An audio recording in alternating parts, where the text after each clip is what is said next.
We ready? Good afternoon, everyone. How's everyone doing? Awesome. My name is Michael Hinkle. I'm the Associate Director of Advancement at the Palm Springs Art Museum. And I wanted to say, whether you are here with us in the theater or streaming the program online, welcome to you all. If you are members, I want to thank you for being one and for participating in our events and programs.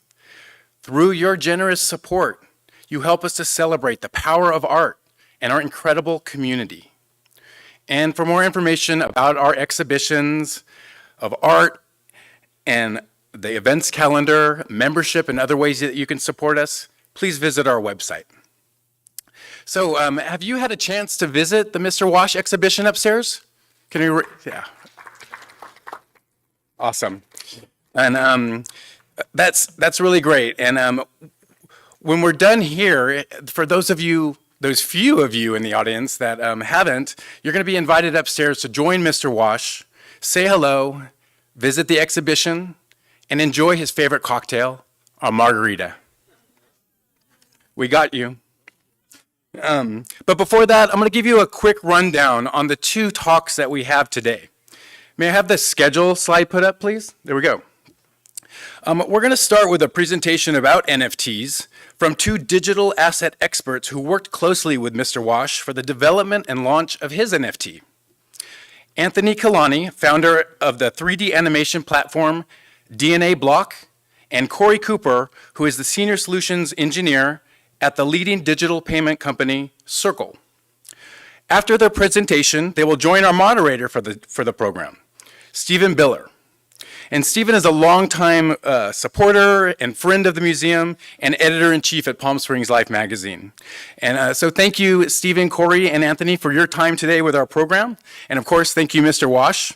And so after that first talk, as you can see, we're gonna be all NFT experts. Well, maybe we just won't be newbies as much as. So we'll take a 10-minute break. And then we'll welcome Mr. Wash to the podium, and he'll discuss and present his art and his experience of building the NFT and his experience in the Outburst projects upstairs. And then following his presentation, Mr. Wash will join Stephen for a conversation and about his life and career. And whether you're here with us in the audience or online, we will have Q&A at both the presentations. So please get your minds working. And if you have any questions about NFTs, our first panel will be able to answer that for you. And then we'll hear from Mr. Wash after that. And then before those previously mentioned margaritas, we'll officially launch the inaugural Mr. Wash NFT and show you what that looks like. And finally, I want to thank Palm Springs Life magazine for their generous support today and for being such an amazing community partner. Thank you for everything. And okay, thank you. All right, what is an NFT? Luckily, these experts are here to help us. Please join me in welcoming Anthony Kelani to the podium.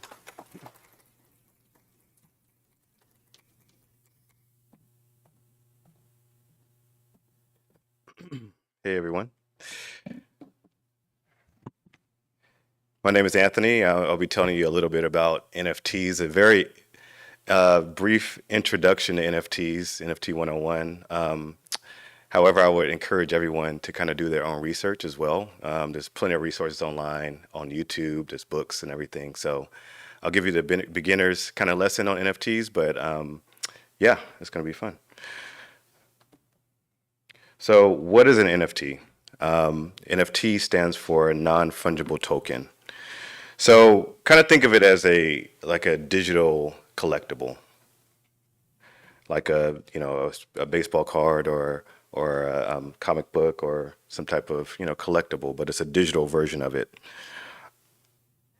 And let's discuss fungibility. What does fungibility mean? That means fungibility is the ability for a good or asset to be readily interchanged for another like kind. So when we talk about non-fungible, that means the item can't be replaced or exchanged because it's unique. So, like goods like, pieces of art, obviously here, these two pieces of art are not the same. So they are non-fungible. Or things like pre-owned cars, you can't exchange another for another because, they're unique. And then when you talk about fungibility, like when you think about things that are fungible, like a dollar bill or, a Bitcoin, you can exchange a dollar between two people, same value, same thing, no difference, right?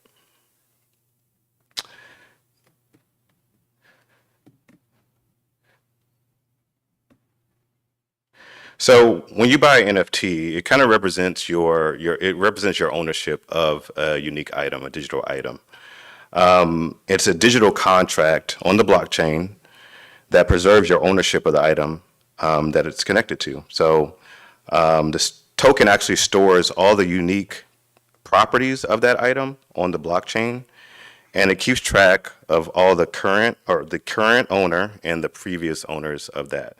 So the blockchain actually is a ledger that keeps track of the owners of different NFTs. And it also keeps a track of a history of the previous owners. So you know who owns that piece of art and what it's worth and the unique properties at all times.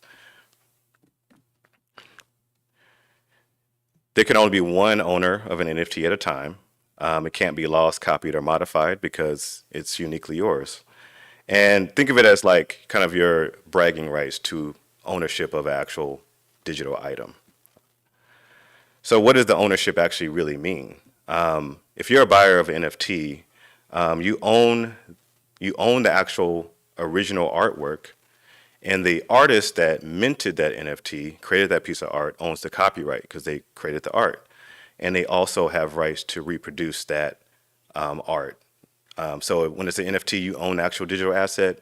The artist can actually reproduce it as a physical print or some other type of item like a bug or whatever. Why are NFTs important, specifically to artists? It's great for artists. NFTs have created this kind of democratized marketplace where artists can actually directly sell their art to their customers or fans. The blockchain and NFTs have provenance built in, so you can track and trace art. You can track who owns it. And you also, as an artist, can receive royalties in perpetuity. So when the artist initially mints that art and sells it, he gets, a sum of money.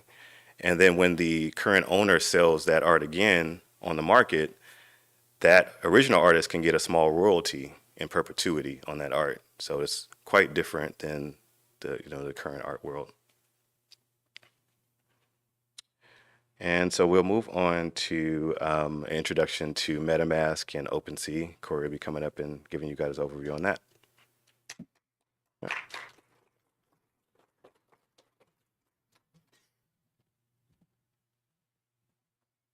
Okay. Hello, my name is Corey Cooper, and I work for a company called Circle. We've created bridges between traditional fiat rails like credit card, ACH, wire payments into blockchain crypto payments to make it easier for NFT creators to actually receive digital dollars for their works. It's a pleasure to be working with Mr. Wash. And so what I'll walk through is how you custody your NFT and also ways to protect it in a safe, secure way, and how to interact with different NFT marketplaces to purchase NFTs in this new ecosystem of digital scarcity. So right now I'm going to discuss what MetaMask is. MetaMask is a company that created a wallet that allows for people to custody digital assets. One asset within that category that's very popular that we're discussing today is NFTs. So it's your way to actually fully, in a sovereign way, securely custody the ownership of your NFT. It also allows you to interact with different marketplaces to be able to purchase NFTs, transfer NFTs to other people, or make offers on an NFT in kind of like an auction way style. This slide here is very important. As you can see, it says never, ever, ever, ever, ever, right? Give away your password to your wallet, right? Your wallet is like a bank. And once you give that password away, you allow people to actually have access to take your NFT, move it to another wallet, and steal it. MetaMask is a company that is very big on security, as well as other wallet providers in this space. So they do not offer any centralized service to allow you to recover a password, because a lot of these NFTs have great value. So they actually have a lot of prompts in place as you're setting up your wallet to remind you, do not share your actual password. And they give you also the ability to house what we call a secret phrase. So in case you lose your actual phone where your wallet app is installed on, or your actual computer, you have the ability to use a human readable phrase that is usually 12 words to actually recover all of the assets on another device using a secret phrase. So very important when you set up your NFT wallet in this space, write down your password and your seed phrase, put it in a safe deposit box or a safe within your house. Do not house these passwords online anywhere, because there are a lot of people who are out here trying to hack and steal people's NFTs, because this is a new era of digital scarcity, and it's easy for hackers to actually steal assets because it is online. So just like I mentioned earlier about the security with the secret recovery phrase, you will be prompted when you set up your MetaMask wallet to write down a seed phrase. It's a series of words in a specific sequence that you need to know. And anytime you lose your device or your computer, you can always recover it if you have the actual secret recovery phrase. So think of it, as your wallet as your bank.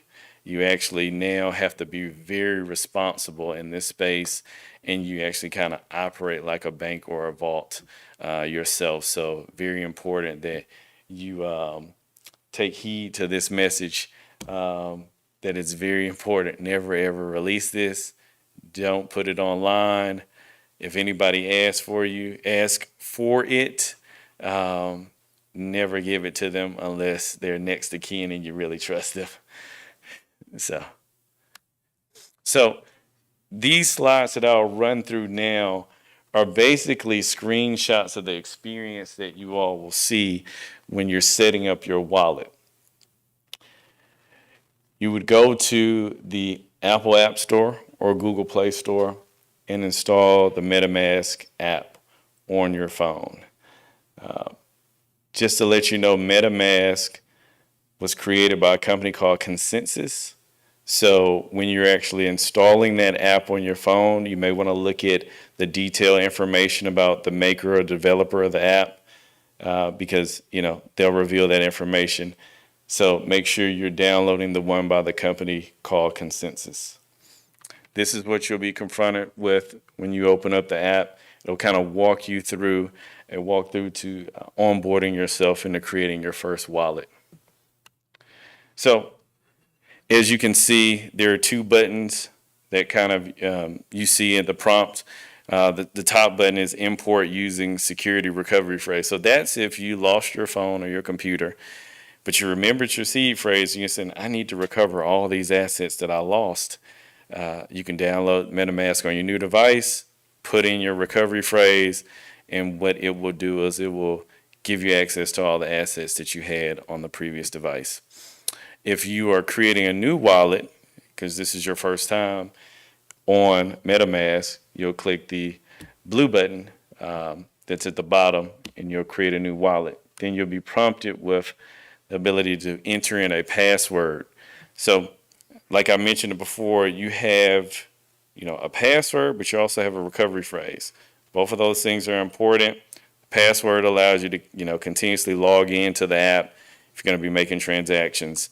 The recovery phrase is the backup of all backups, and that's when you really, really need to recover everything.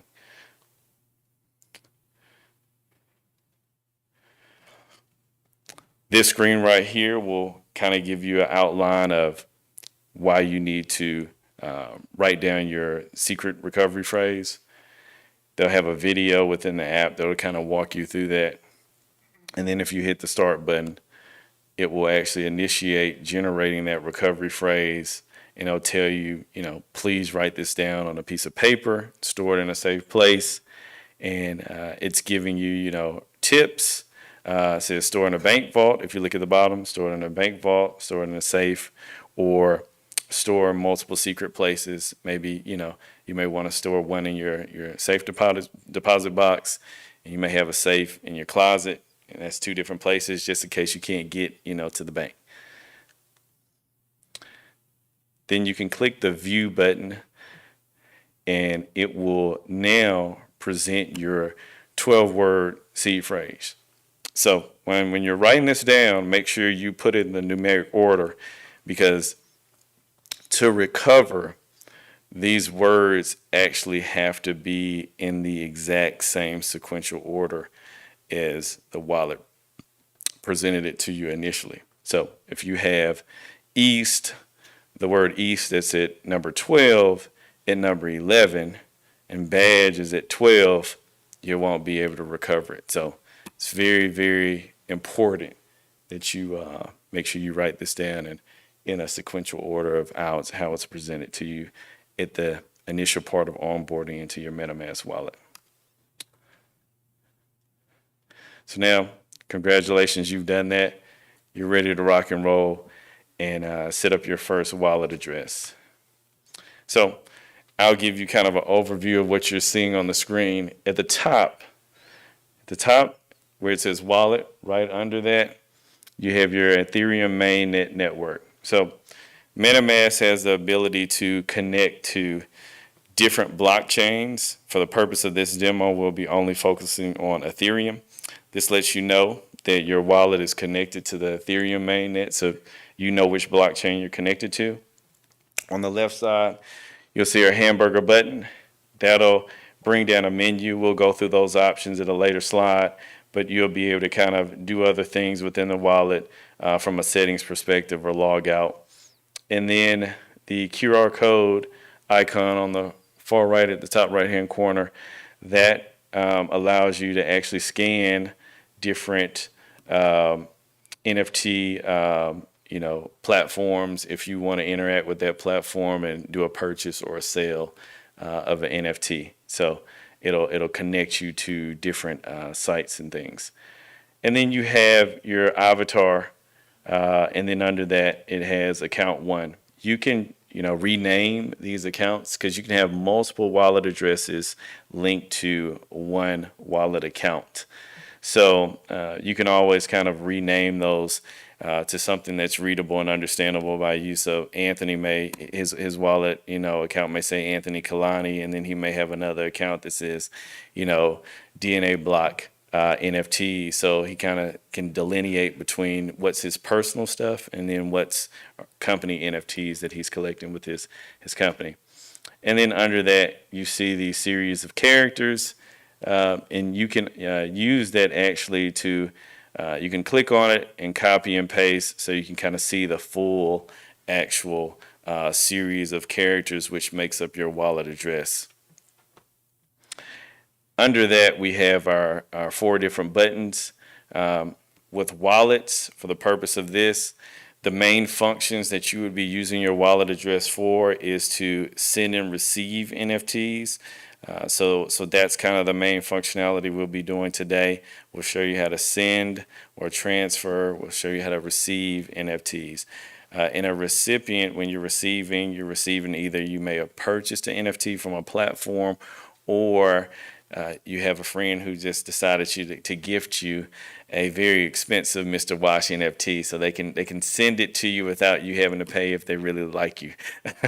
So you can receive without payment from a donation standpoint. And then you see your tokens and NFT tabs.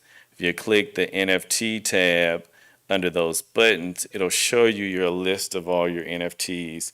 So you can kind of see a nice little gallery or feed of all the NFTs that you have in your wallet at any given moment. And you can brag, like Anthony said, it's a digital bragging right. So you can kind of show people, hey, these are all the NFTs that I have in my wallet. So, like I mentioned before, the hamburger button at the top left, it allows you to pull out a menu that swipes in from the left sidebar. And if you see the browser button, it's a browser icon.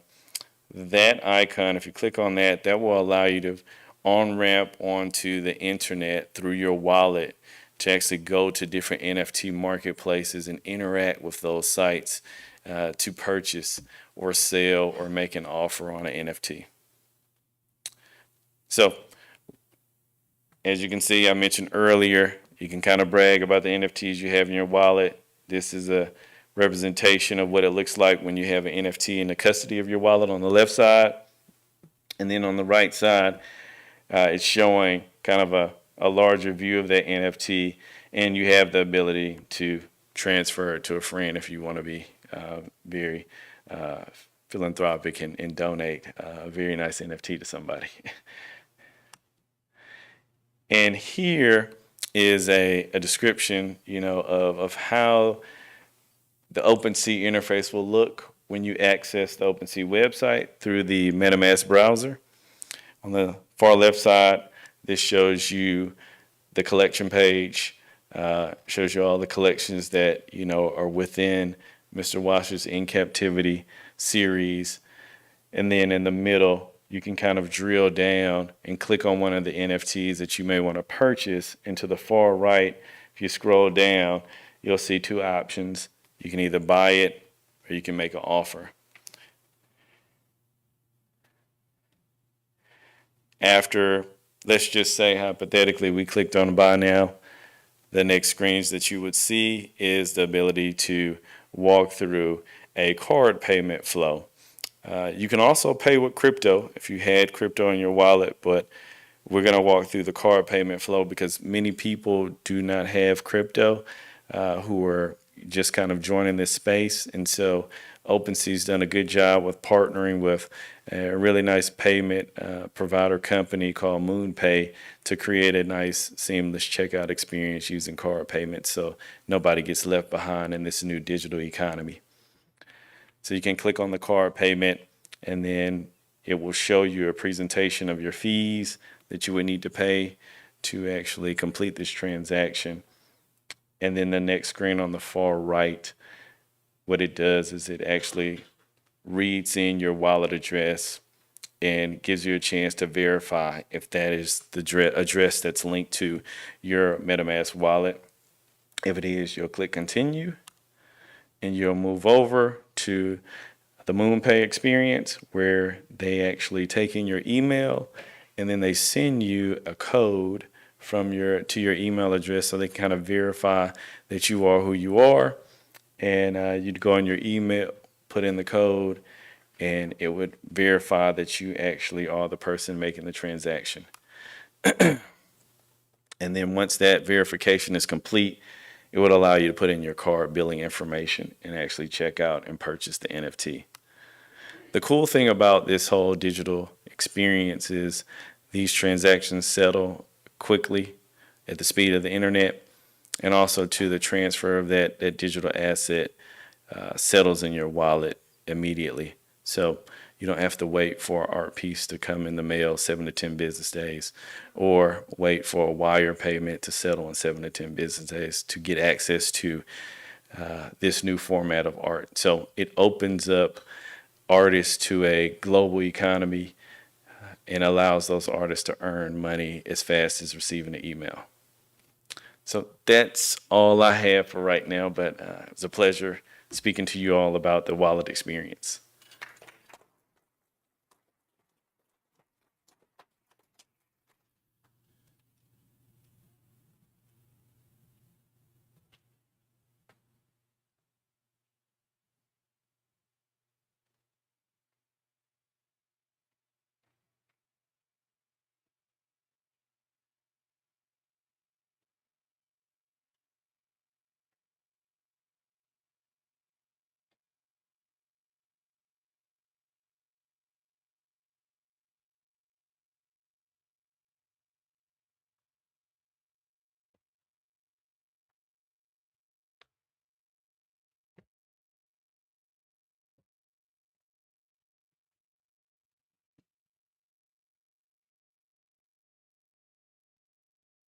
Well, I think I speak for everybody in the room when I say, what the hell are you guys talking about? So, this is, I remember when the internet happened and everybody had a similar reaction to the technology. We don't need to be there. How does this benefit me? How do I fit into this space? And so I think maybe to give some context to everything you just explained about how NFTs work and what they are, to how they live in the marketplace, what do we tend to see in NFTs? Are they're media objects, they're artworks, they could be publications, they could be, I mean, all kinds of things can actually be NFTs. So can you, well, you design them and you traffic the dough. So Anthony, maybe you can talk to us a little bit about the kinds of creative materials that become NFTs. What are we going to find in OpenSea? Yeah, you'll find mostly digital art. So either you know just digital stills that various digital artists have created, or even animators have animated different things, right? And they spent time and effort in creating these art pieces. I guess one of the more famous kind of NFT artists is his name is Beeple. And so what he did was one year he created a piece of digital art every single day. And these are like really complex pieces, like they're all 3D, to build in 3D software. And he shows the process on his Instagram and everything. And he sells NFT for each piece, and he did one every single day. And then, what was it, like a year later? Or at the end of the year, he sold a compilation of all those pieces in one NFT, and it sold for $70 million. So yeah, it's I mean, I love the fact that OpenSea has created this democratized kind of marketplace, so artists can directly sell art to the people that follow them. And but that's what you're mostly going to see on OpenSea is those that community of artists and creators that have done work and have this marketplace now to sell art directly to their fans and followers. And they're able to, the great part about it is they're able to celebrate and actually get the royalties as their art gets more popular, right? They might sell it for, some beginning artists might sell it for a low price at first, and then maybe they become famous later, and their NFT sell for a lot. But they actually now get the ability to participate in the royalties as their art gets, sold and resold and more famous. So I just, I love the opportunity for it. So, tell me a little bit about the experience. So, we're in a museum. We have expectations when we come into a museum. We're going to see paintings. We're going to see sculptures and video works and installation works and all kinds of ceramics. In the NFT world, how does an audience access the work? So art's meant to be seen. So how once an NFT changes hands, it becomes owned by somebody, how then is that art experienced? I would say, I would say it's kind of better than the artwork right now, because even though someone owns that NFT, the world can actually see it from anywhere, right? From their phone, from their browser. They can, it can be shared everywhere. But that original owner actually has the ownership rights, right? It's verified on the blockchain, and they can transfer it or sell it to someone else. But I think NFTs create an opportunity for the art to be shared wherever worldwide. You don't just have to come to a gallery to see it. And you don't have to just go to OpenSea or any of the other marketplaces. It could be on YouTube. So somebody, Yeah. I guess that's my question is, how are there different ways that people can experience that art? Online, there's also physical digital frames that you can actually put in a gallery as well, so you can experience it that way. Yeah. And can you address Can you address the marketplace? So I know you're creating kind of the conduits for the money to move through these different platforms. So can you kind of explain? It's not just OpenSea. There are many marketplaces. What does all of this look like? And kind of explain what you do. So what I do is I help these marketplaces build solutions to actually manage transactions and also build bridges to allow for those transactions to happen on traditional fiat rails. So when the NFT space, first kind of exploded, what we saw in the space was a lot of people were being excluded because they didn't know how to go to a crypto exchange, top off their wallet with some Ethereum, and then go to a marketplace and purchase that NFT with Ethereum. That was just very foreign for even people who were technically savvy. And it put a lot of friction in the space, and it hurt a lot of these marketplaces from being able to scale up. So the company I work for, Circle, we decided to build a bridge between crypto payments and fiat payments. So the customer never needed to worry about going to exchange like Coinbase and buy Ethereum. They could just go to that marketplace, put in their card number, and make the payment. And at time of settlement, it was basically creating a digital dollar that went to the wallet of the NFT creator. So extracting away all of the complexity of sending a crypto payment is what we did from a user experience standpoint. And for these marketplaces, a lot of them like OpenSea, there's a lot of secondary marketplace sales that happen on those marketplaces.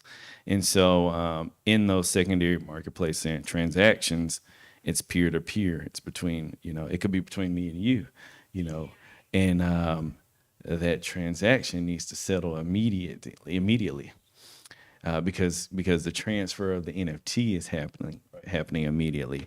And so Circle created USDC, which is a blockchain digital dollar that can settle in real time. So for secondary marketplace transactions, you could feel comfortable with the settlement of that happening in a digital dollar, but also understanding that this digital dollar is fully redeemable for a USD fiat dollar at any moment you want to exit your position from the marketplace. And it's backed by,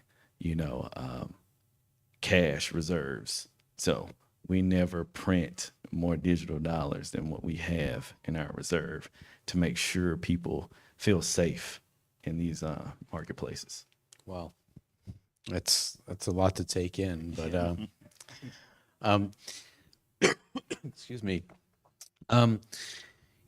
One of the first slides that you showed was saw some baseball cards, and I think this is a really good way to explain these Topps and these other companies that print baseball cards.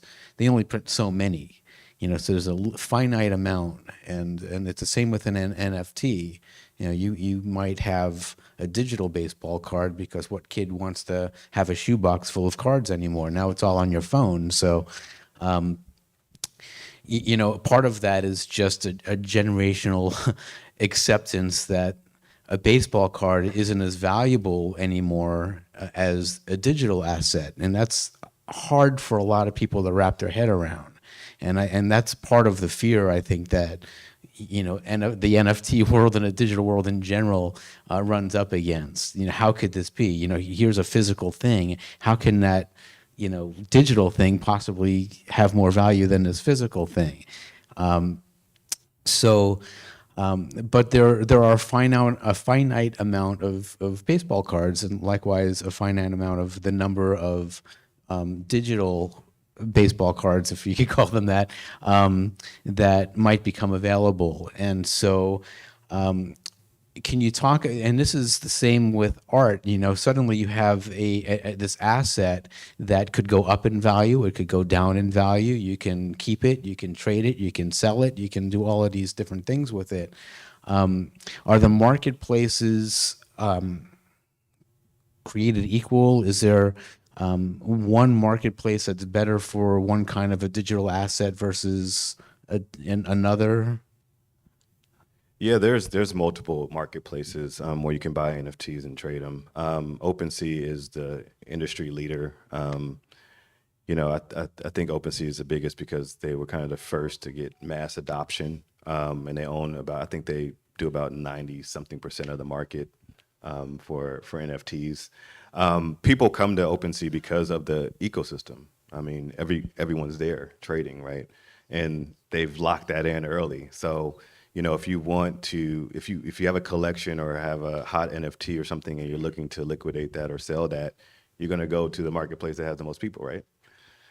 Because if it's a rare NFT, there's demand for it, and they have tools for you to be able to list it directly and sell it directly to someone, peer to peer, right? So, yes, you're going to go for the biggest one, and OpenSea is the biggest one. I see the future as having some verticalized marketplaces that actually might have an edge over OpenSea in the future, where maybe their user experience is geared toward a niche community like gaming NFTs. OpenSea is not really specific to an industry. It's just mostly just a general kind of NFT ecosystem. But yeah, I could see some niche like marketplaces becoming big as well that create a really nice experience for maybe video games or maybe NFTs connected to like in real life experiences or concerts or fan NFT, things like that, right? So I see it evolving over time, but yeah. And can you talk a little bit about how this is good for art? How is it good for artists? How is it good for a collector in terms of authenticity, provenance, all of these issues that art people seem to be concerned about? But artists and the other side, the collector, how is it good for both? I think it's good for the market because of there's a couple of those things: provenance and also, authenticity. Right? Those are big issues in our world today, right? If you buy a physical piece of art, how do you know it's real? That there might be a unique signature on it or something like that, but you have to get someone to kind of verify it. There's a long process to that.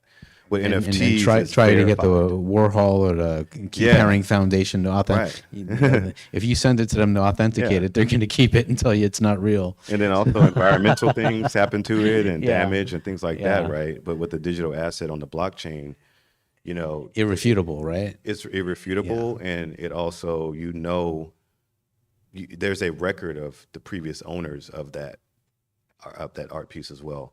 And then it's great for the artists, like I said, because in the traditional art world, they don't really see the royalties on the later sales. Like, you might be a young artist and you might sell your first piece and for like, a couple $1,000s, and then you get famous and it sells for like tens of millions of dollars. You don't see any of that. Right. But NFTs, you do. So now, so Mr. Wash, who we'll be talking to next, you guys met. And this whole thing was just kind of almost like happenstance. Can you tell us a little bit about how you guys met and how we got here today? Yeah. So one day I just happened to be on Instagram and I was on discovery mode and saw someone post a picture of Mr. Wash's Kobe Bryant Shattered Dreams portrait. And I was a big Kobe Bryant fan, and he moved me in life, inspired me, and I was like, I've got to figure out who created that portrait of Kobe. So I started searching the internet, found an LA Times article on Mr. Wash, and he was showcasing the piece in the background of his studio. Found his email address on his website from the LA Times article, reached out to him. I said, hey, I need that piece. And he said, sorry, it's gone. I said, okay, what do you have left then? And so he was like, I'll send you an email and show you all the stuff I have in inventory. And ended up buying another one of his pieces, Generational Wealth. It's an amazing piece of a African girl playing basketball, because I'm a big basketball fan. And he said, hey, you can come pick it up in person if you live in California. I said, well, I live in LA, so I'll pick it up in person, because I always like to meet the artists that I purchase work from. And we sat down, and he asked me about who I was, why I was investing in art, and I was telling him my story. And so he was like, hey, do you know anything about NFTs? Because I'm hearing a lot of stuff about this. And I started to chuckle, because I was like, well, this is what I do every day with NFT marketplaces. So I kind of know that industry pretty well. And he said, well, I want to learn as much as I can from you. And he just started hitting me with questions every other day, like, explain this, explain that. And then he finally got to a place, he said, well, hey, I want to do one. I have an idea, and it's a 3D animation of one of my works. And so I said, well, I can't do 3D animation. That's outside of my domain of expertise. But I do know someone very well who does do that, and ended up introducing him to Anthony Kelani. And we all sat down, and we said, we'll give you whatever support we can to help you bring your first Genesis NFT to life. And that was just a few months ago. So we worked pretty fast, and I think the end result is amazing, because it's easy to work with star talent, like Mr. Wash. That's awesome. That's awesome. Thank you guys very much. I think we should open it to questions. If you're gonna help us there, thank you. Hi, my question is about NFTs, obviously, but my question is, I actually have two questions. One of the things about creating art is the artist sometimes has a vision of how the onlooker will see it. When you're working with NFTs, you don't really have the you're not able to control how the viewer is seeing your art. It could be like a low res monitor, or like you said, on a phone, it could be a screen this big. What are your opinions about something like that? And kind of like how, what do you think about that? That's really more of my question, is how do you feel? I think that's a great question that I have never had, which is a really good question. Thank you. What I will say is I understand your perspective and exactly where you're coming from. I think we're in the beginning stages of this industry, and there are a lot of companies that are working on technology to improve the experience of viewing NFTs in a resolution that's almost close to real life. Kind of just like what we've seen in the TV market, where, we were black and white, then we went to, Technicolor. Then we kind of got to a fake HD, then 1080p. Then we were 4K, 8K. So I kind of foresee the NFT display market moving like that. You do have some companies in the space that are really focusing on building frames for NFTs that are similar to a frame that you would put on a piece of art, and allow you to hang those on the wall in your home in a way where you can kind of display the experience that kind of gives you a traditional feel. And I would take that a bit further to say, we're moving in this era of Web 3.0, and you'll be able to experience art in ways that you can't in the physical world, right? In the 3D space. When the metaverse actually comes together, you'll be able to experience art. And I think that this is important because it gives access to the world to experience that art. You don't have to just actually be at the museum. You can actually experience it remotely in a 3D space. So I'm looking forward to more art being shared in like a virtual world where anyone in the world, no matter where they are, can experience that art. One question for each. With regard to your physical art, one of the ways that artists have, let's say, multiplied their income is to have multiple editions, numbered editions, artist proofs. Do you see that happening in the digital world? That's question number one. And if you own the artist proof, we know that the artist gets something every time it's sold, like a residual. What about the original owner? If the artist takes the original piece and has multiple numbered editions or makes it into a different kind of digital event? That's great because we actually did this for this collection. We have 100 editions that are for public sale. And then we have some, artist proof that, go to various people. But the NFT designate the metadata in the NFT for the public sale. It's, they're uniquely numbered for the public sale. And then the artist proof has a special designation for artist proof. And you can do as many as you want in the artist proof. But yeah. And each is an NFT. Very quickly on the trading, I did notice you had swap. You didn't discuss it because there was so much to discuss. But is that very much like swapping two pieces of real estate, where they may have different values, but you can have some additional boot or whatever in your account when you do that swap? Great question. So your wallet experience allows you to not only custody NFTs, but also allows you to custody digital currencies. And so the swap feature within MetaMask allows you to swap between two different currencies that are within the blockchain ecosystem. No, yes, just different currencies. Yes, great question. Thank you. Would you say that the pandemic has been a catalyst to the emergence of NFTs? And so for artists, actually, that's one good thing, benefit to come out of the last 3 or 4 years? I'll take that. Yes, I think it definitely godspeed the industry. Prior to the pandemic, Anthony and I were looking at these platforms heavily because we were, really interested in the space.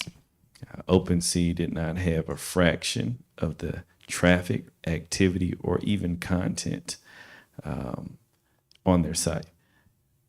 And I think with $2.3 trillion put into a economy that, where people were curious about Bitcoin and other cryptocurrencies, there was a spillover effect and a lot of people dumping money into crypto that spilled over into NFT. And a lot of projects, I think, will kind of die off.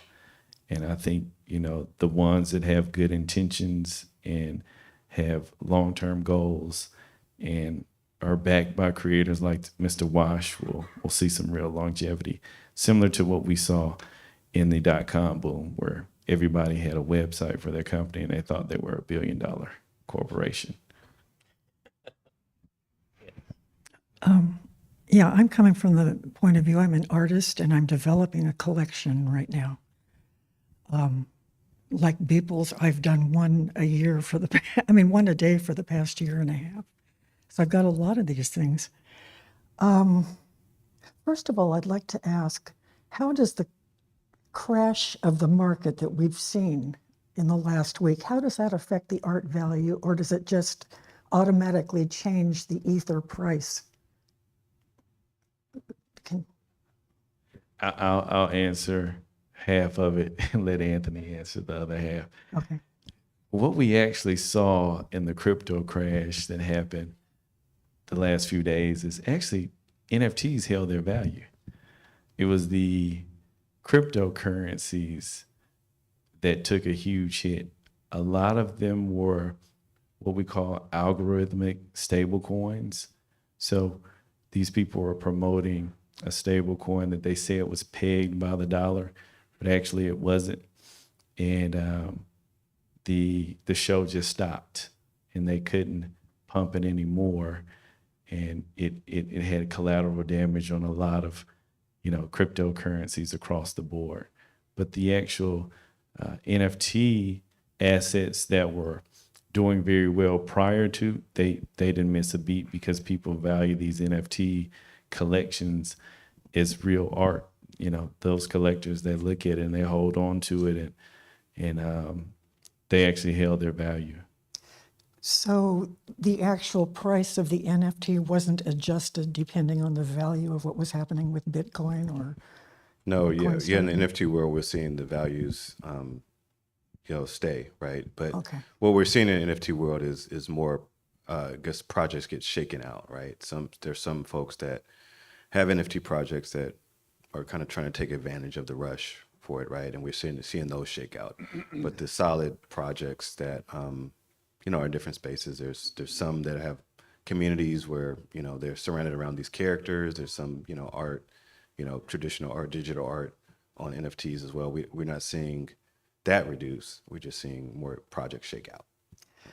Okay, I'm kind of intimidated and stuck on the physical getting these things into OpenSea. I'm having trouble with the wallet. I'm really looking for somebody that can help me with all of this. One thing that confuses me a little bit is people can buy either one piece of art or they can buy a collection. Is that correct? Is it an either or thing? I mean, you see that people buy whole collections. Well, each NFT is attached to a piece of art, so you can buy each Right. NFT individually. The collections are just kind of the groupings of those NFTs. So That an you individual would don't have normally in their buy home. you don't normally buy a group of NFTs. You buy individual NFTs, which are unique pieces of art, right? So that's usually how it works. Okay, and I just had one more question. Copywriting. Is minting the same as copywriting in any fashion? Well, the artist owns the copyright because the artist made the piece. They have the right to reproduce that piece in other formats, and the NFT owner has the ownership rights to that actual digital object. Does that answer your question? So, does that answer your question? Or?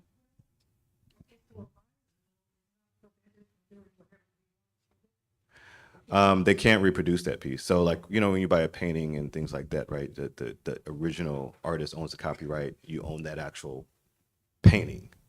You can't go out and make reproductions of it and copy it and sell it. No. But however, there's caveats to that.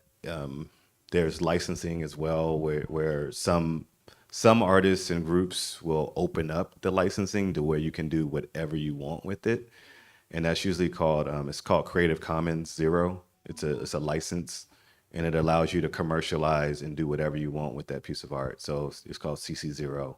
And that's popular between some NFT communities as well. But there's variations in the licensing. You have to just see what license is attached to it, right? Yeah. Is this given rise to virtual museums where I can pay for access to a collection or become a member and there's curators, and is the virtual museum on the other end of this? Yes, there have been. I don't know off the top of my head the actual names, but there was a family out of Switzerland, and they collectively their family owned a lot of art throughout Europe, and they actually turned their art into NFTs and created a virtual art gallery during COVID, during the height of COVID, to allow people to experience the personal collection that the family owned. So I think it's going to open up a lot of opportunities for museums like Palm Springs Museum to actually create some actual virtual environments and create, AR or VR experiences where people can actually experience different NFT works. That's awesome. Thank you very much. So we're not going to be able to take any more questions, but that was amazing. Thank you very much for doing this. Thank you all for coming. And we'll be back in about 10 minutes with Mr. Wash.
Hello. Hello and welcome. Thank you. My name is Adam Lerner. I'm the Joanne McGrath, Executive Director and CEO of the Palm Springs Art Museum. And I cannot tell you how honored I am to have had Mr. Wash here in residence at the museum for, well, it was supposed to be a month, but it was about 6 weeks. And I feel we have been blessed by having him here. If there was any doubt as to whether or not this experiment with the residencies should continue, the experience of having Wash and Devin here has completely convinced me that it truly enriches us as an institution, as a city, and it's certainly enriched my life to have them here. So thank you, Wash, for being here.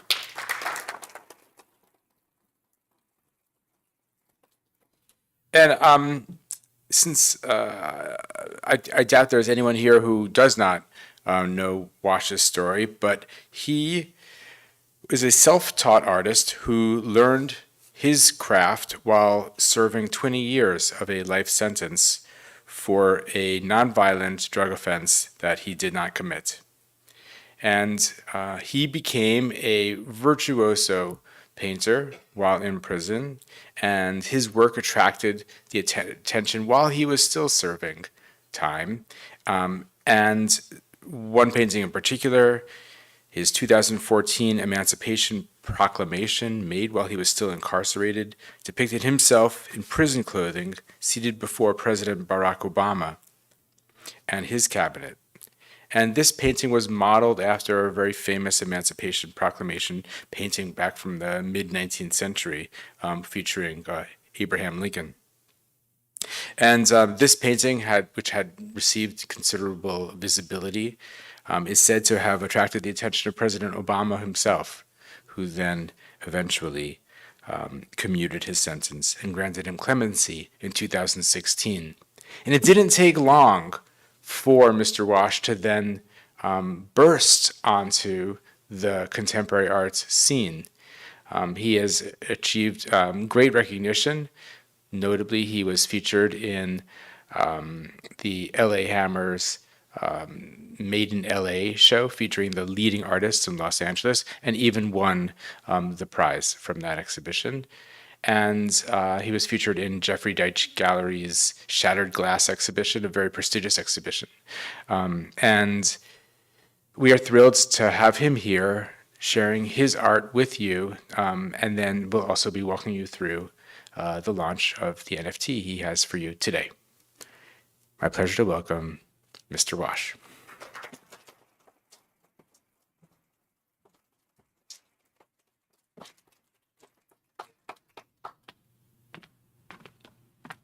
Good afternoon. I was real tempted to kind of lean into this thing and talk real loud, but I realized this is good equipment. So I want to, first of all, I'm really grateful to the Palm Springs Museum to host me. And I'm even more so grateful that all y'all come out to support the museum and to have an interest in my life and what has happened, have an interest in my art, and to, well, let me do this. We're going to do it a little bit different. We're not going to do traditional. What I'm going to do, I'm going to give you, share what's inside of me. You know, we're here to talk about an NFT. And this piece is what the NFT is made from. But as an artist, as a creator, a lot of time I find myself that I fall short. Taking the emotions that's inside of me, taking the emotions that's inside of other inmates, the staff at the prison, and people from the street who are send letters in and tell me stories. I read the words, I hear the words, and I see images for every word. And I do as much as I'm able to do to try to make that come to life, to make each painting that I create have some type of emotional impact for the reason why I traded my life to create that work. I could have been lifting weights, I could have been studying law, I could have been studying medical, whatever. I didn't do that. I traded my life for every piece of art that exists that had my hands on it. I could have been playing golf, tennis, fishing, whatever, but that's not what I did. This specific piece, my daughter and my children were little children when I went to prison. They grew up, they had their babies. She sent me a mammogram of Jacob. Daddy, I'm pregnant. I held on to the mammogram thinking that, wow, I'm stuck in here doing a life sentence. And will I see this child? Will the prison allow, them to come in or whatever? And I don't know how it came. Maybe I'm going to say God gave me the idea, the gift to take Jacob's mammogram and paint it into a head that has bars on it because I'm supposed to die. My paperwork said I'm going to die in prison. So these are some of the thoughts that was going through my mind. At the same time, I'm thinking my grandson is trying to get out of his mother's stomach. He's growing. He keeps sending the mammogram. She keeps sending the mammogram. First it's a little blurb, and then pretty soon we have a figure. He wants to be out just as bad as I want to be out.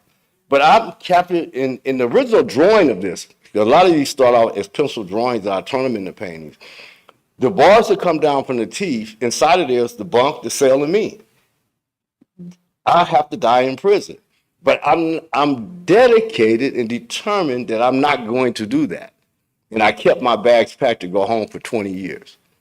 So this NFT is going to kind of give you a story. And Diego is in here. I met him outside for the first time, the programmer who actually listened to my words, used his skills to try to make this come to life. Now, I'm not going to tell you all about it, but I am going to tell you that I wanted to get out of prison. My grandson wanted to get out of his mother's belly.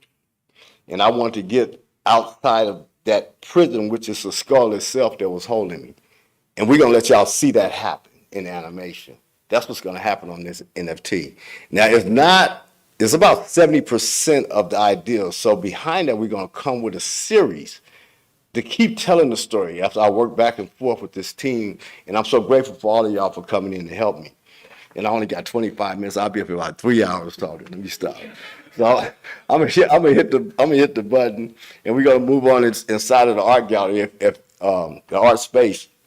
If you haven't been up there, I really would appreciate everybody go and take a look, because when you kind of get close to this art and you really look at it, almost all of the art that I do is never one story. There's always multiple stories inside it. And these stories are not for everyone. So some people are going to see one thing and somebody else is going to feel something else. And that's just the way that in the process of me creating work, I start out with a main subject and then I take it somewhere. Like, I think y'all probably seen some of the teardrops, cracked open heads, multiple images, heads twisted together, because a lot of thoughts go through so fast you can't get to it. These works that's in the museum are all for sale. I'm an artist that don't have a space to work. So if you see anything that you like, please buy it. So, because I haven't signed the papers. I have to the 18th, which is next week, to sign the papers to lock in the deal for our art studio. But I don't have the funds unless I sell all these pieces of work. So in a sense, I'm sending out a plea at the same time. The people these pieces that I created kind of covered part of my journey. And these are not all of the pieces. These are the hands of time. So every one of these pieces have hands in it. And the reason why I kind of work with hands is because in prison, when you have a visit, like from my family, you only get a chance to touch them once. You can't touch the child but one time. You can't touch your spouse but one time. Where you get one coming in and one going out, you have to sit across from each other. If you touch them, then they think you passed a contraband, your visit is over, they excluded from coming back again. So I was deprived for over 2 decades to have the proper embraces with the emotion that was going inside of me. So I painted that into these forms of painting. Don't let go. Baby, hold on. I got you. Because I just couldn't express it. I have no other way to express it. I try to write letters. My letters never make it home. So I just start painting the pictures to say, this is what I'm feeling. This is what I'm going through. The piece that you're looking at now is a jacket. That's the front of the jacket. I drew the jacket on a piece of paper, And then I sent it to Ashley, and she actually I went and got measured, and she, made me a jacket. But this jacket is created for the painting that's right behind it, and a friend of mine. My grandmother's an Indian. And so as a child, she told me the stories of Leonard Peltier. And then later on, I'm 42 years old, I end up in prison. And then when I find he's Leonard, I'm like, my grandmother always talks about you, And so in an effort to try to support him and to try to, because he's up before Biden right now, we're trying to get him out. That jacket, when it's sold, whatever the proceeds that come in from that will be gifted over to them to try to help with his defense to get him out. He's been in like 47 years now or something like that. And the evidence in the papers, the newspapers, and his story, he never committed a crime. We were two of the people that was in prison. There was about 4 of us in there who manifested their innocence and stayed with it. Even when the deals came, I could have been home like 5 years after this started had I said, yes, I did it, time served. Just plead guilty, just change the plea. And I couldn't do it. I couldn't destroy my spirit, my soul inside, for a material world that's not going to be here forever. We all just passing through. This is not a permanent place for us to be here. So why deprive yourself and have yourself stuck somewhere that you don't know where you're at? It goes a little bit deeper. So this other piece here, the skull, is my first sculpture being home. As a kid, I used to carve when they had Body by Fisher. I used to carve futuristic cars and stuff in wood shop in 7th grade. And it gave this Adam, I'm on just like, Adam is great. He gave me an opportunity to do whatever I wanted to do. He said, do whatever you want to do. I said, okay, well, I want to do this. So when you look at this piece, it's painted with every nationality color on the planet. A black face, a white face, a yellow face, a brown face. And the reason why is just as I said before, my grandmother's an Indian, my aunties are white, my niece and nephews are Hispanic, and I'm from African descent. I'm the last person in my family born on the plantation. So taking all of that, that's that emotional energy that's caught in there. Like, how do you tell this story? You see all this racial stuff going on, and then I'm part of everybody. If I go to the family functions, and then here's my aunties, they're all white. Here's my nieces, they're all Hispanic. It's just all mixed up. So I'm part of everybody here on this planet, and I'm just passing through. So here, this piece and part of the Hands of Time again is like these embraces. It feels good to hug people. And some people say you hug too much, right? But for 20 years I couldn't touch nobody. I wasn't gonna go, just in that kind of environment you can't reach out and touch. It's like a hostile environment. So here, coming to Palm Springs, I had an opportunity to create this All-American Love, which is a man and a woman. There's no faces. And I do them in black and white because there's no nationality. It's the emotion. It's just an emotional embrace that I think that what's the word they use when you could take yourself and put yourself in somebody else's shoes or inside of their body? I feel what people be telling me, and then I just paint it out. People want to hold a girl. The girls want to hold a guy. The guys want to hold a guy. And the girls want to hold their girls. So I did one male and female, one female and female, and I did one male and male. So I covered I'm trying to make sure that I have everybody included. I leave nobody out. So if anybody feel left out, let me know so I can get that fixed. So this is the woman and woman. It's called First Time. And when you go into this picture, I actually painted their faces first. Embracing, looking at each other for the first kiss, that first embrace. And then after painting their faces, I incorporated and closed it inside and brought the hair out. So when you go upstairs and look at the picture, this was a work. In every piece of work that I do, I always challenge myself. I can't get better as an artist, and I don't have no teacher or instructor. So I find things and make each piece of work difficult, and then I just do my best. And then I learn. It's no such thing as failure. You just do it and get through with it, and then you ask yourself, what I like about it, what I don't like. When you do it the next time, you fix that part you didn't like. And this is the Rainbow Love. It's a male and male. And they have these bubbles. Now, some of these, in this one here, they actually glow in the dark. So if you have a black light, some of the bubbles, they're going to kind of light up, I've been playing with this one. This one here, a lot of people keep asking, like, what's going on, Mr. Walsh? What is that painting? I say, the painting, with no disrespect, is called That's a What? It was fashioned after another painting I did in prison, a smaller piece, like a 16 by 20. It was called That's a Pisser. But coming to Palm Springs and reading the history of Palm Springs, and we know that there's a lot of people in our community who have had the surgeries. A lot of my friends had their breasts removed, they took the hormones, had new vaginas, new penis made. And I never saw one yet, though. I don't know what it looked like. That's why I named the painting That's a What? Because you can't tell whether it was a man or a woman standing over the tub.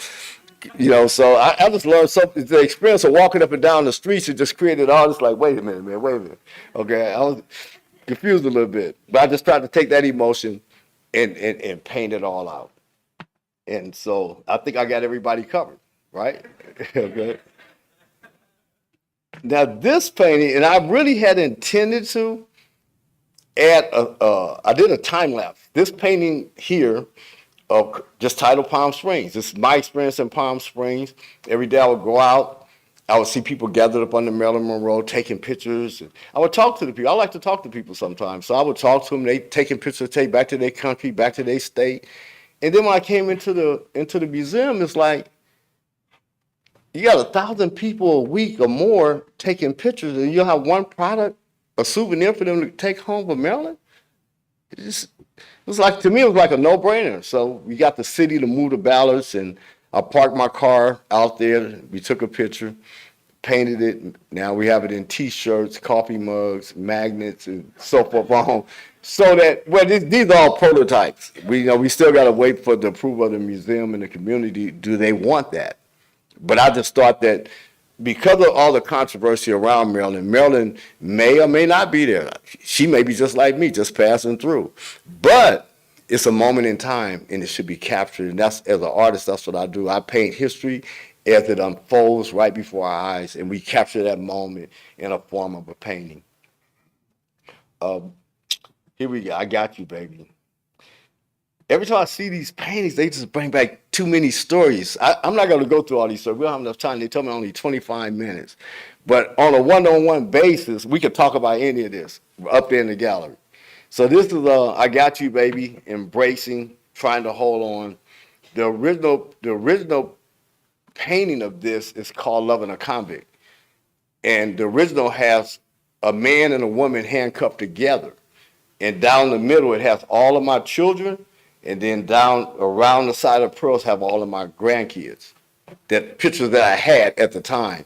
And it was just trying to express to my wife, my ex-wife, and my family that I'm trying to hold on. I'm doing the best I can. A lot of them said, why don't you just plead guilty and come on home? You don't want to be with us? It's like, no, this is more than that. We got to fix this system. I'm still in court right now, too. It's been 27 years. I'm still fighting for my innocence, even though we know we found the person, and I actually talked to him, that committed the action they gave me life for. But we haven't got a court to open the door yet, so we're still working on it. This one here, reach for me. Because sometimes you be in there and you feel so isolated, you just want somebody, just reach for me. You're writing letters out all the time. People in prison write a lot of letters. They don't get as many back, but they write a lot. And sometimes you just feel isolated and need somebody to reach out to you. And this, don't let go. A lot of times we have to walk away, but we want them to hold on. And that's what we was trying to say here, is just don't let go. She dropped the pearls, I caught them. So, and I feel you. Just a gentle touch, the outside of the hand, not even the palm, And I want you, as y'all look at these images, and we all are here now for both the artist talk and also for the NFTs. I don't know if you have to use your imagination, like we was talking about Life Without. Do you know that this right here could be a live NFT? That them pearls could be just moving, just looping in a circle around with different images just flowing down. Whatever you want, to your imagination. it could be alive and see. A lot of my work, we're gonna come back and we're gonna add and make these things live. And I know it's kind of rare for fine art artists to turn this work into digital work. But as I was saying before, when I paint, I be painting human emotions into every painting. Now look at the one that you're looking at now. This is a warrior. This is what it was like for me being in prison, that you had to keep your eye focused and you have to also watch everything around you. Imagine this painting right here as an NFT with the sound of the chaos in the background and the eyes shifting. You could just do something real subtle like that. No blinking, just shifting and watching and careful to keep your position straight, that you can survive and make it home. Back to Leonard Peltier. I was in prison with Leonard when President Clinton actually granted him a commutation. He had a date to go home. He gave away all of his personal property. And then when they was talking about indicting Clinton, Clinton took it. That's why it's titled Broken Promises. I watched that man get crushed. He was crushed.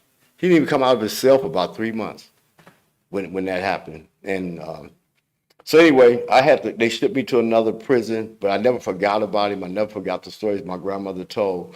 So I did my best. I was trying to make Clinton hand snakes, but I was drawing everything out, and then I kind of ran out of space on the canvas, so I had to try to squeeze them back up in there. But yeah, I'm honored to have this piece right here as part of the collection. And there's a very, very deep story. There's a lot of stories inside of this painting. Everything that we talked about for 3 years while we was together, I tried to incorporate it all. Yakety yak. My God. So Yakety yak is a painting that I had a girlfriend named Katie.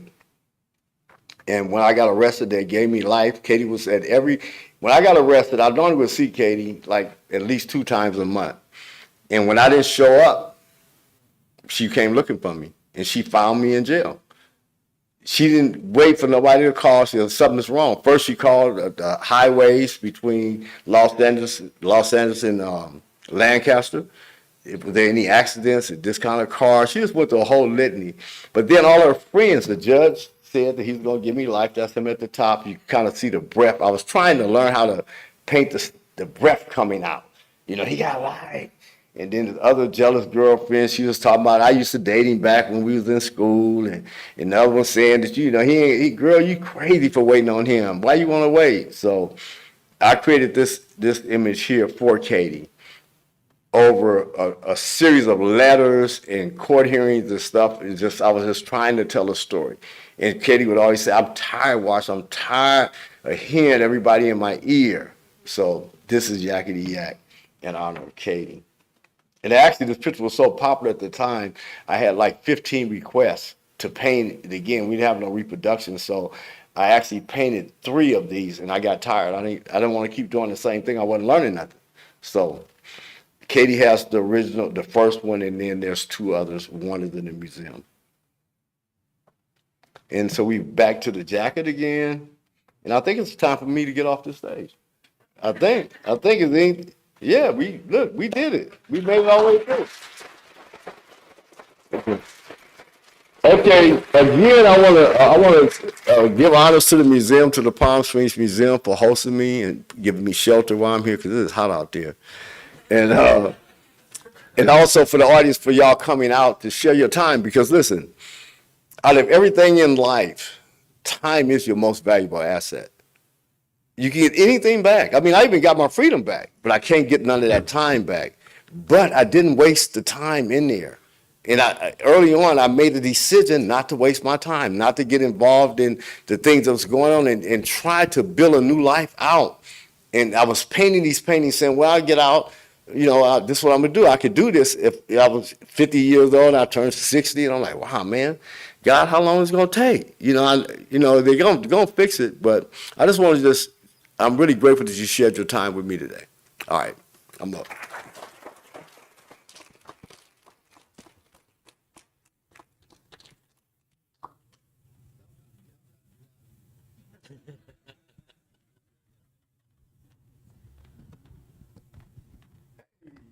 Stevie. Good to see you again.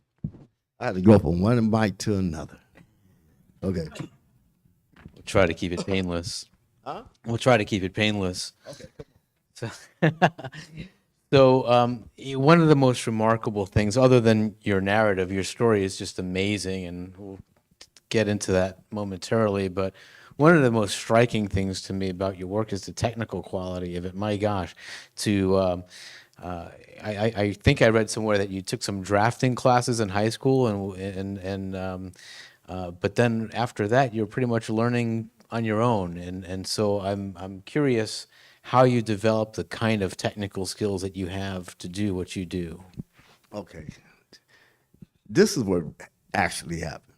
Now, everything that Steve said was true. You know, I think 11th grade, I took drafting, 2 courses of that. I remember what I learned. The eye is everything to me. Mostly it's eye-hand coordination. So I learned how to use the different pencils. But what's is a compilation, because the schools are different now than what they were back in the 60s, right? In the 70s. Back then we had like, what you call it, home economics. I learned how to cook, right? And back then, you know, we didn't have as much of what they have now, these mega supermarkets. So you have to go to the place and you got to get the chicken here alive. I want that one. You got to kill him. You got to pull the feathers off. You got to do all the work. So you pay close attention to small things. In the cooking, in the cleaning, 11th grade, 12th grade, I took shoemaking class, which I make some very nice women's shoes. I had the prison to set up a program. We couldn't make men's shoes, so we could do one woman's shoe. We couldn't make pairs either. But what happened is that, no, because they didn't want anybody to escape, you know, and put the shoes on. So it took me a year. I had to work with the people for a whole year and I just wanted to open up a class to teach people what I knew. I know how to make shoes. So, and one guy came in and said, man, you ever thought of doing some shoes? I said, yeah, I took shoemaking before. You took shoemaking as well? Yeah, I did that. You know, I took every shop class that they had. So what you see in my artwork is everything that I've ever learned. In wood shop, metal shop, machine shop, start welding at 11. And then I had a construction company that ran for like 35 years. And I built things like the 105 freeway, the basement of the Staples Center, the helicopter landing at St. Francis out there in Linwood. Started doing Disney World out in Long Beach. You know, yeah, the skills that God blessed me with goes real deep. So what you see in the artwork is a combination of everything all put together. I didn't waste none of my time in school, none of my time in life, and I'm not wasting it now with the art. And you were working in construction when you were arrested. You were, I think I read that you were working on an equestrian center, right? Trying to put the first Black equestrian center in Compton. You know, but it's like we have one called the Junior Posse, right? And it's still kind of broken, but it's still operating. But we wanted to have the bull riding. We already was doing the horses and stuff, and so this family wanted to set up that. They called me in because of the skills that I have in building and construction to do that. So we had just had the earthquake, and I had about 13 trucks out doing cleanup from the earthquake, and needed a cement mixer, and I needed a truck to get the cement mixer from one job to the other. And I got arrested right in the process of doing that, and I never came back home and never finished the job. That's incredible. Yeah. And when you were in jail, you made a lot of portraits of other people who were in jail. Yeah. My hand was free to the world. Whatever. Yeah. If you had to get in line though, it was like a. You kind of became a celebrity in there, huh? Well, I think God blessed me even from the first prison.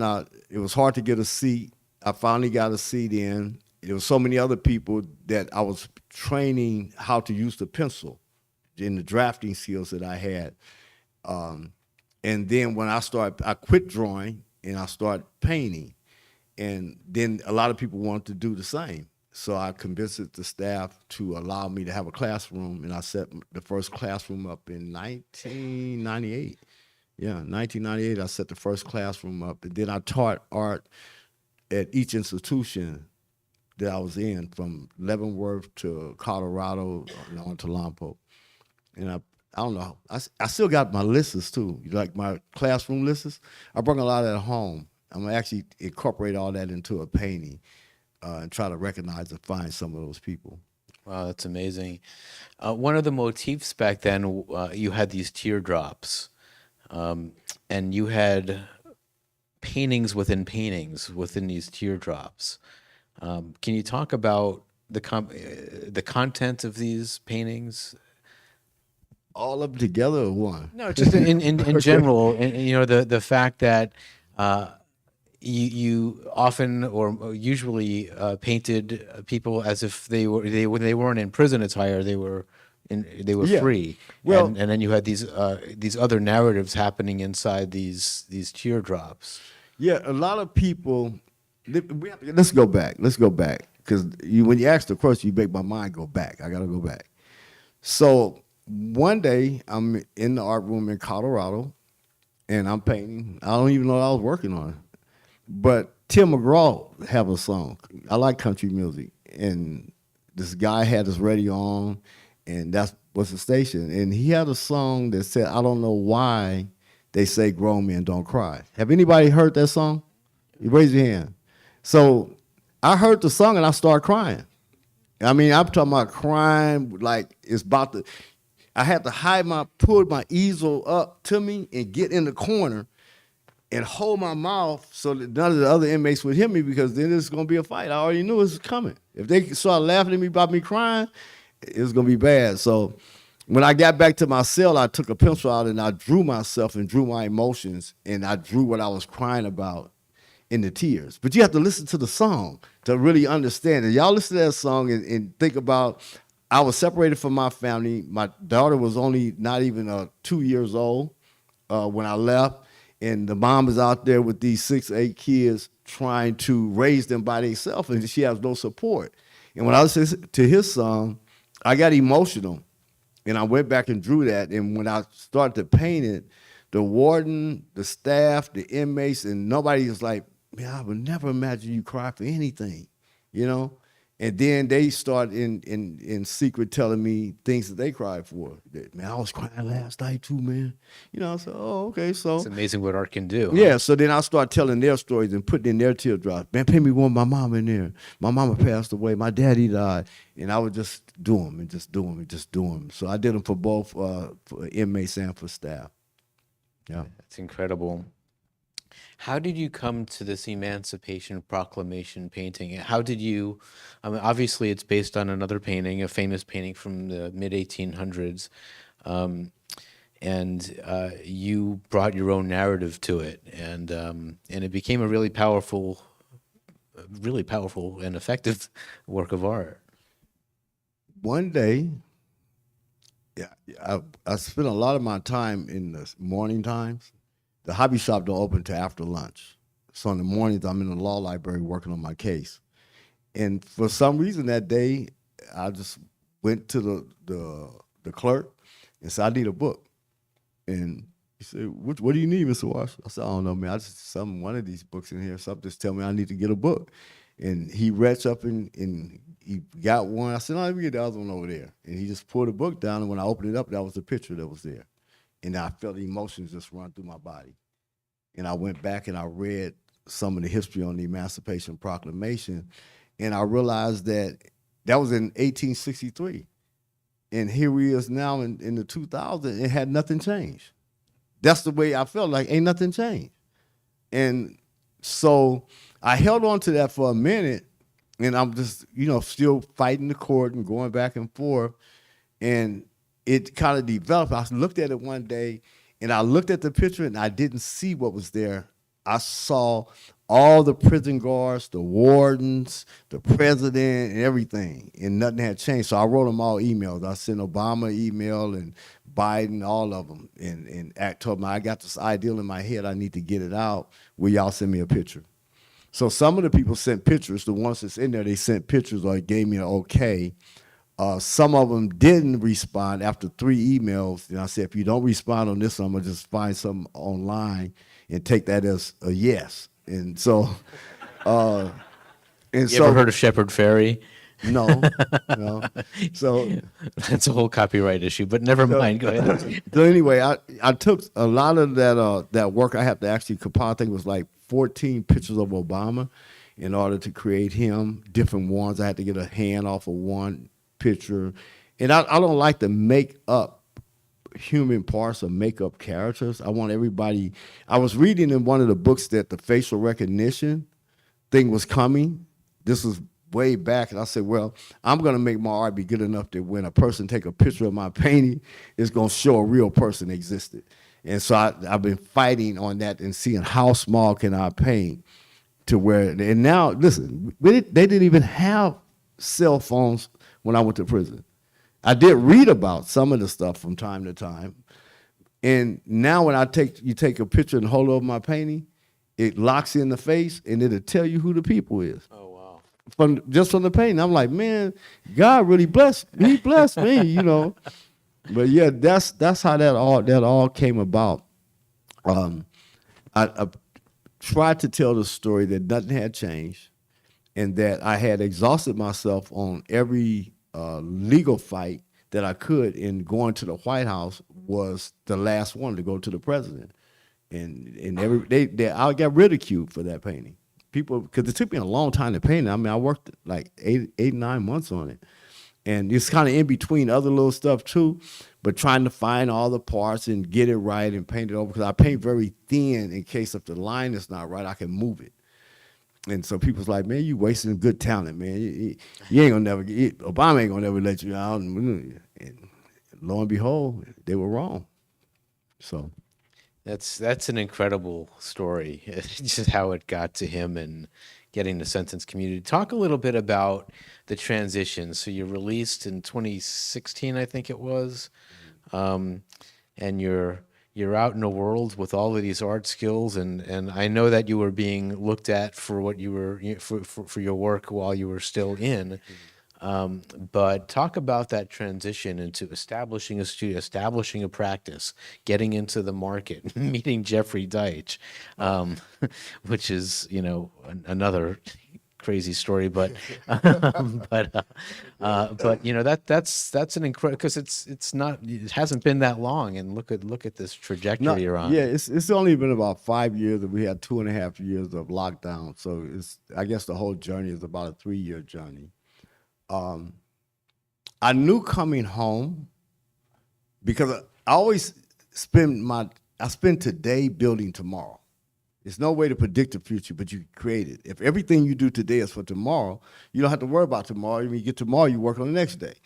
Sometimes you're blessed to work weeks in ahead, months in ahead, years in ahead, projects, right? So in prison, I had already made the determination, because I didn't spend my time in art history or art management, anything, that should I ever get out, right, I would have enough art to do something with, and that I would also wait 3 years before I sell anything. And that's what I did. I waited for the first 3 years before I sold one piece of art. And I started to try to learn and meet people and understand, because I didn't know who Picasso was. I don't know who Rembrandt was, so it's just so much I needed to know. I could have sworn I seen somebody. I heard something else. I seen something. Yeah, so and then meeting Jeffrey was just such a blessing. He's such a wonderful person, a man, and just so mild. Him and Drake came by my house and spent a couple of hours with me, and they bought a couple of paintings. I don't remember how I met Jeffrey. I just feel like I've been knowing him forever, But I forgot your question. As long as you're with Jeffrey, you're doing just fine. So you've also had a lot of commission work as well, some institutional work and some public works, and tell us about that. Well, commissions, they started even in prison. The Santa Barbara County, every prison I was in, I was blessed to make it into like the front pages of newspapers for the artwork. The quality of the work was not always so great, but the emotional impact was. the emotional impact. The very first time I went to prison in 1990, made it to the prison in 1997 after going through all the year and so of court proceedings. And the very first year in there, I painted a picture called No ID. And that I realized I'm in prison serving a life sentence only because I was black and I was supposed to be 5'4". I found the original paperwork. They changed the height to 6 feet tall, and you black, you fit. And they put me in there. And so I painted a picture of the American flag on fire with a young black kid with his pants hanging down, his underwear showing with FUBU underwear on, holding the flag up. And when the newspaper came in, which they do twice a year to see what art is being created, and then they have all these shops up and down by the prison that people sell the artworks from out of the prison. And she was like, "What is this?" And I'm like, "It's no ID. Black people don't have no ID in America," you know. And she asked, could she record it, record the conversation and to take pictures. I told her, yeah, they ain't gonna change nothing. So I did get a little something with the other inmates for talking to the news people. You can't. I didn't know that was a no. You ain't got to talk to nobody. But they kind of got on me, and it's like, whatever, you know. But anyway, they published that picture, and that was just, from then on, it just seemed like every 2 or 3 months somebody was asking a question about something I had painted or created or drawn tattoos for people. And that's how it went. Yeah. And then let me say this, because you was talking about commissions. When I left Leavenworth and went to Colorado, the prison commissioned me to work on projects for that prison.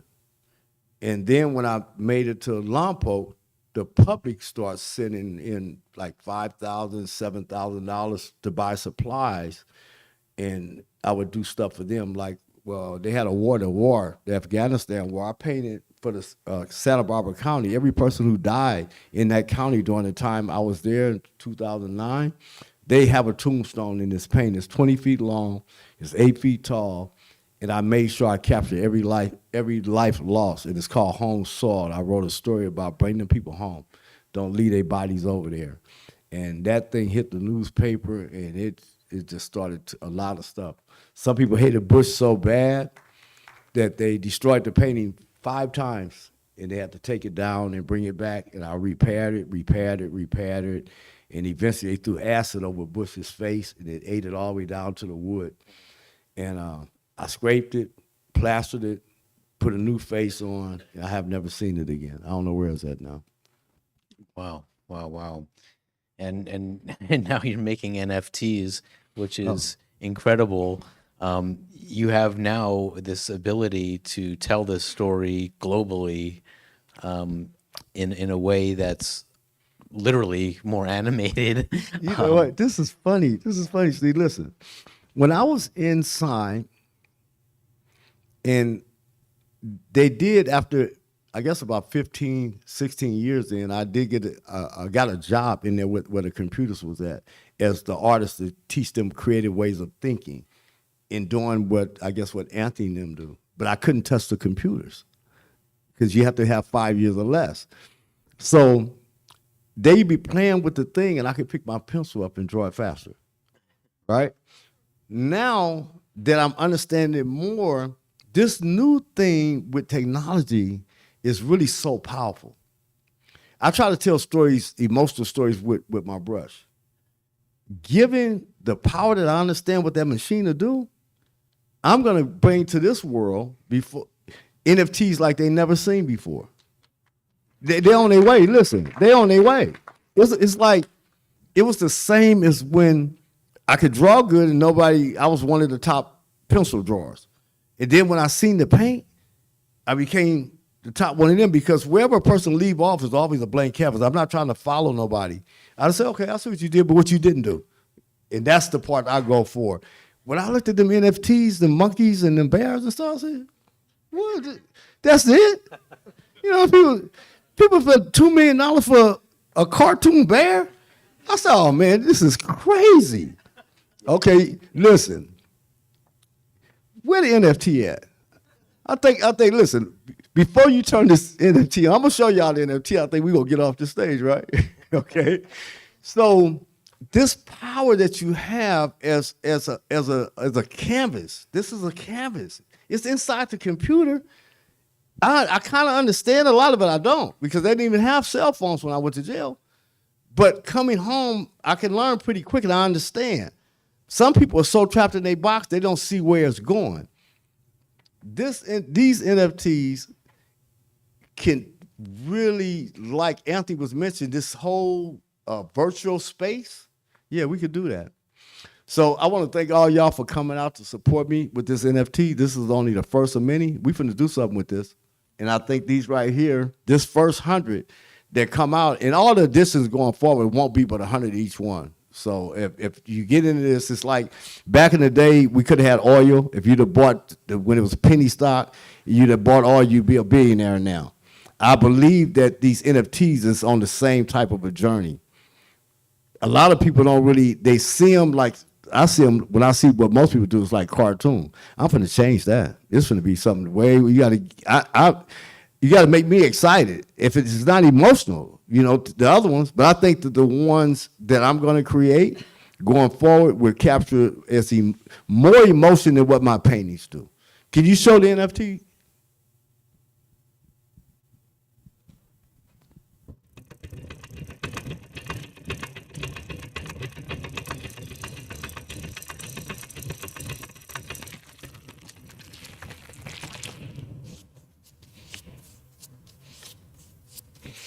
This is the future of Art by Wash. This is the starting. This is the launching pad. This is the story I was telling about my grandson being trapped inside of my daughter's belly, and me be trapped inside that prison. I had to get out. And now that I'm out, it ain't nothing gonna stop it. We finna bring Art by Wash to the world. That's awesome. Thank you very much. And I think are we gonna take some questions? I think we're gonna take some questions. You got a question, I got an answer.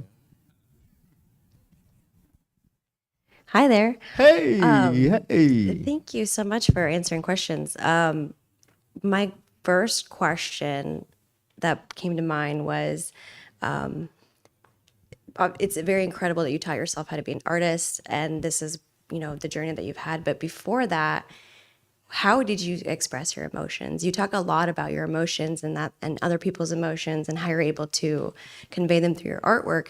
But now that you look back on your life, before you got into, doing it with art, what do you think you were using as an expressive tool or a way to express yourself in that way?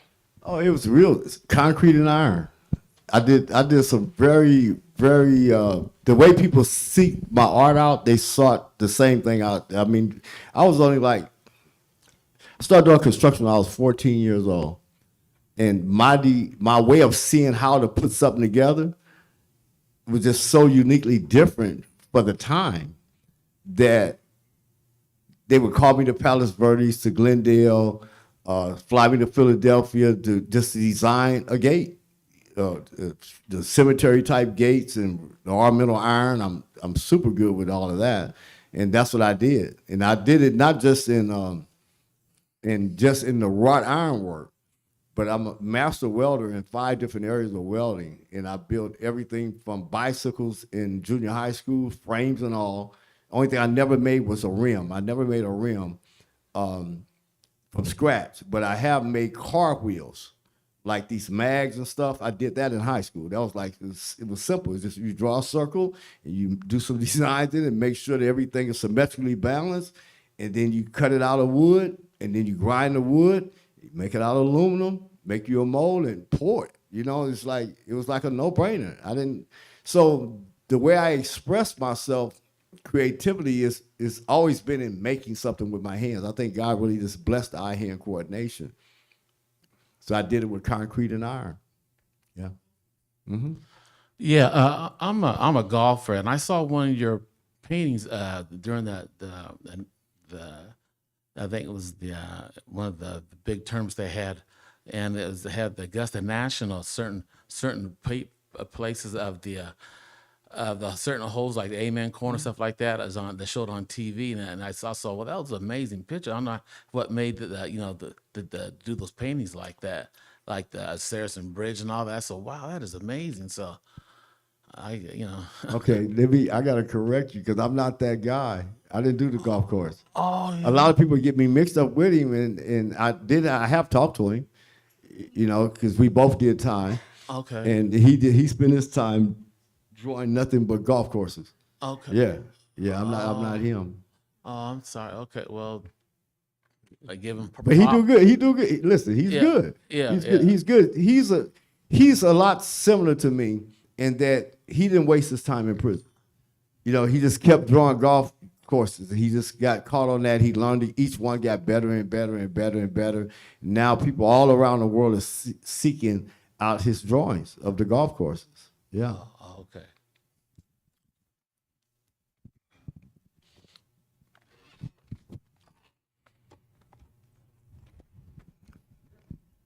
Hi, Mr. Wash. Are you going to set up a studio here in Palm Springs? Oh, wow. You said you're looking for one, yes? Well, I am. I actually right now I found a spot in Compton, right? Compton? Because all the newspapers and stuff some of the newspapers be telling a lie. Because I was supposed to stay in Santa Barbara, but they wrote a bad report and said that I was a high-speed chase. But no, I don't. Not at this time. Not at this time. Right now, I'm trying to finish the one that I've already started on and try to close the escrow. Yeah.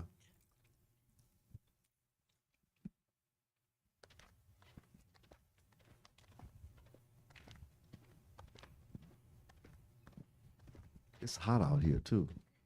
I'm just staying back there. I can see myself now trying to paint. It's like super hot out here. This is nothing. Come back in August. Oh my God. Hi, Mr. Wash. Hi. I cannot tell you how moved and inspired and just, amazed at your life story and your art. You said that when you got out in 2016, you took 3 years and you didn't know who Picasso was. And I'm curious, during that 3-year period of time, were there any artists of history or even contemporary that influenced you between 2016 and now?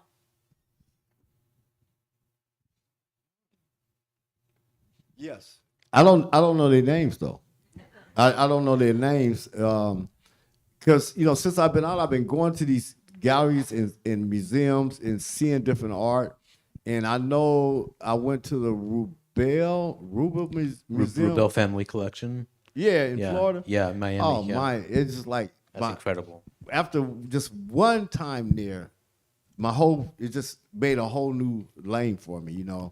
So I am being influenced by my environment as well as the artists that's out here that I get a chance to be exposed to their work. Even here in this museum, when I walk around and look at the different things, it's like I look at it not for always what it is, but like what could I take this to? What's the next level past this? Not to copy what they're doing, but to create something just broader.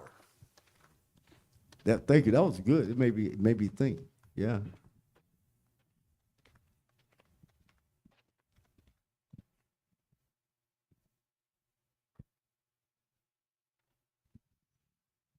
Yes, Mr. Walsh. Yes, My sir. name is Curtis Dodson. I was watching your exhibit. I see that you lived on Willowbrook and Bennett. Yeah. I lived on Willowbrook and Bennett. When? I went to Ralph Bunch, Willowbrook, Markham, Enterprise with the Okay, 8 wait. different junior high schools. My Okay, family moved 10 hold on. times. Hold while on, at wait a minute. So Compton High School, Compton College. what side of the track? Every side. My No, family, instead you say you lived on the street. So did you live on the dead end side, or you live between Alameda? right where the dead end, that like green, right up there where the green leaf is. Yeah. Yeah, dead end right there. I live right there where dead end at. Wow, you was like, I'm only 4 houses from the dead end, and I bought the house in 1975. Mm-hmm. And what years were you there? I was at Compton High School from the year 1964 through went Air Force in '67. Oh, okay. And You were there before me. Yeah, I'm a little older than you. Man, you look younger than me, man. But I would just like to say I was about to go out to the museum and I saw your exhibit. But I think as an artist, you might know he's a very good friend of mine, Charles Bibbs. Oh yeah, man. Listen, Charles Bibbs has been a blessing in my life.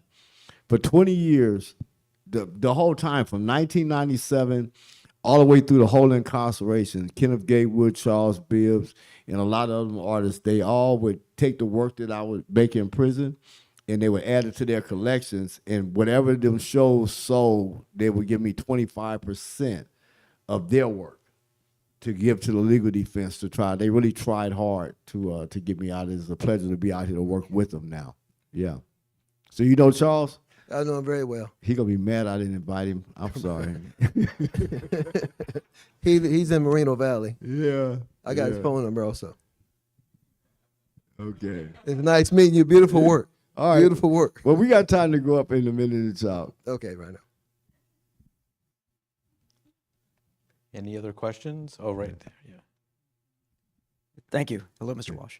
Hey, how you doing? I'd like to ask you a question about your painting Palm Springs and the Maryland sculpture in particular. Okay. I'm sure you're familiar with the controversy that surrounded that piece of art. Not only was it or was it not art, or where it should be installed, and so on and so forth. I'm curious to get your thoughts on Johnson's work. How do you think of it as a reproduction of a photograph into a 3D object and its placement, and whether or not it actually is, deemed a good spot for it, as has been discussed? I'm going to move back about 4 feet.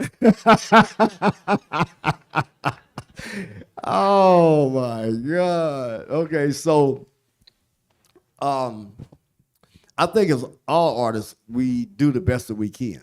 Now he's taking a photograph and he's trying to turn it into a 3D object, and I think that the imperfection of art is what make it be perfect, because of these things that they don't quite capture. So I think the artist did the best that he could. And that effort is you have to commend the effort. So I think it is art. I never worked on anything that scale before in modeling. As far as the placement, I don't have a lot of history on, and I'm still learning because I keep hearing different stories when I talk to people in the streets about Maryland, and I hear comments of other conversations that you just like ear hustle and hear. I don't know. I mean, I don't know. I don't really have a point, a position on whether it should be there in that specific spot or whether it should be somewhere else. What I do know is that it's there now, and just to capture, like you take a photograph of it, then we have a painting just to say that at a moment in time, it did exist like this, and that's it. Like I know that it's the controversy they may be having with the Maryland thing is like some of the statues that they have down in the South. A lot of people want them statues destroyed. I don't think they should be destroyed. That was another person traded their life to build those statues, and it's only art. The art, if it don't put them all together in one place, put them in a museum if you don't think they should be in public view, but don't destroy the art. Because the same thing happened when they destroyed the painting I did of all the dead soldiers out of the war, because one person didn't like it, he destroyed the artwork. No. So I don't know where it should go. Can I ask you a question? Do you mind? Okay, so what is your take on it? Do you think that it should be somewhere else, or?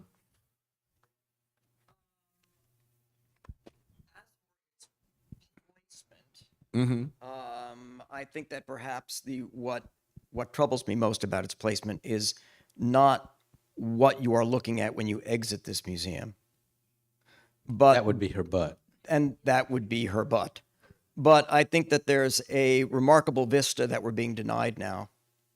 I didn't hear that. I'm sorry. There's a remarkable vista that's being denied now in both directions, because that street was supposed to be clear for you to get a look of the mountains and the architecture of this particular building, which is remarkable, as well as being able to see to the street, which would have moved people back and forth easily.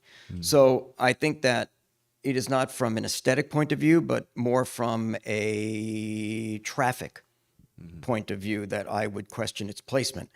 As for whether or not it's art, that's a much bigger question that I'd gladly have with you upstairs because I understand they're serving drinks. Okay, I'll see you there. Okay. All right. That's going to be our last question. Thank you, everybody, for coming. Hope to see you upstairs.